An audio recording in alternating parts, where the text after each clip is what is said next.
Yeah, it's just special. I mean, these guys, since they've been little kids, have had dreams of playing in the professional National Football League and play professional football. And today's a day where they can showcase their talents for, I think there's 30 of the 32 NFL teams here today. So that's it's really good, and our guys look great. So I'm just praying for them that they'll have a great day and that they'll be able to put up some good numbers. Greg, you were obviously in the NFL. How much do you guys weigh game tape versus pro days? Oh, I think it all goes in. All the data points go into the equation.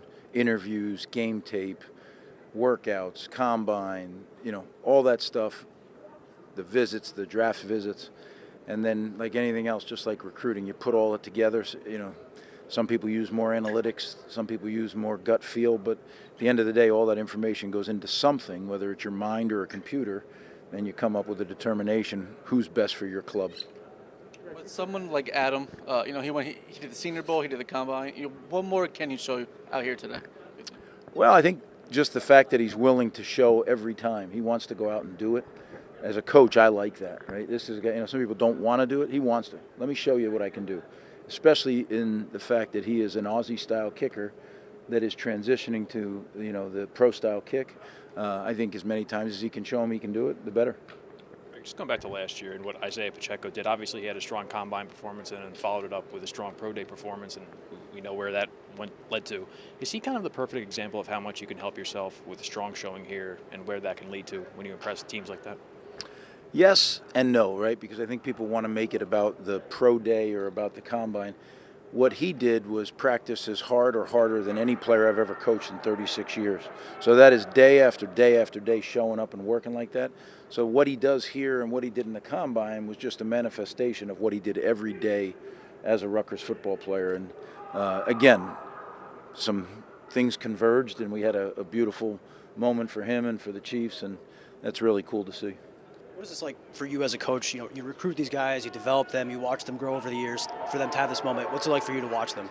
Yeah, I'm proud of them. I hope that I always want to make sure that there's not so much pressure on them that it steals the joy of the day. Like, they've put a lot of work into this, and I know it's a job interview. I get all that, but I just want them to relax.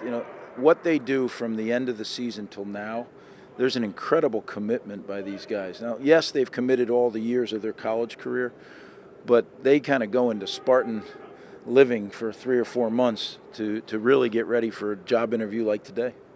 Greg, how do you think the success of last year's players has sent these scouts here today to look at Rutgers players differently?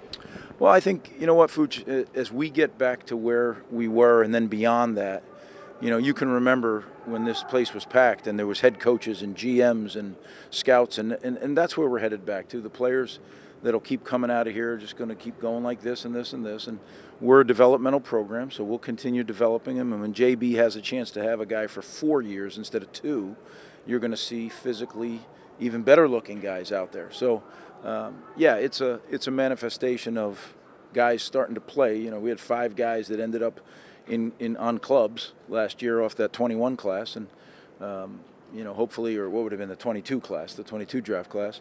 And now here comes the 23 class, and there's going to be some more. Just looking around, there's a lot of your younger players here, too, to show support and kind of watch those guys. I mean, what does that mean to see that, and how important is that just for them to kind of get a glimpse of what this is like? Well, these guys are like brothers, right? They spend almost every moment together. They're in study hall together. They're in classes together. They're in practice, training.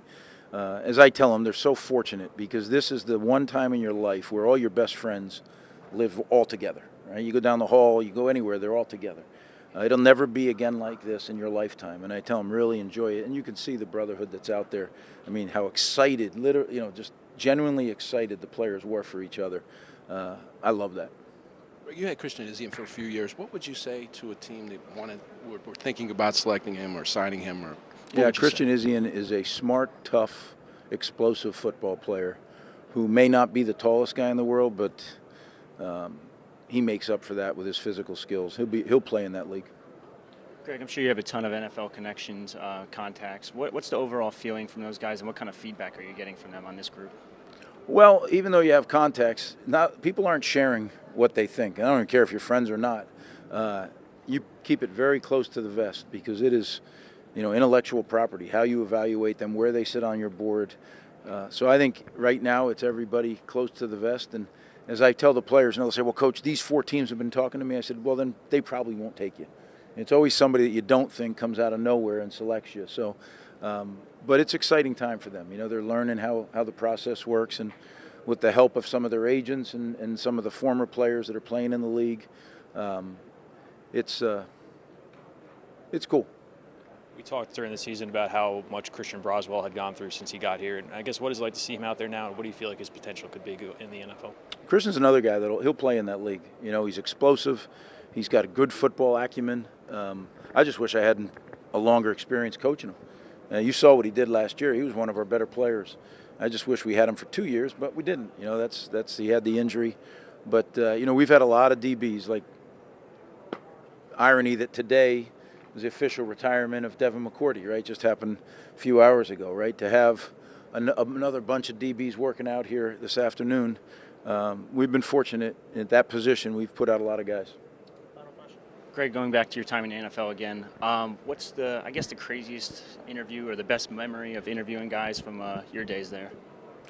Well, back in the day, you know, they still do this at the train station, at the combine. You have those 15-minute interviews, and then they rotate.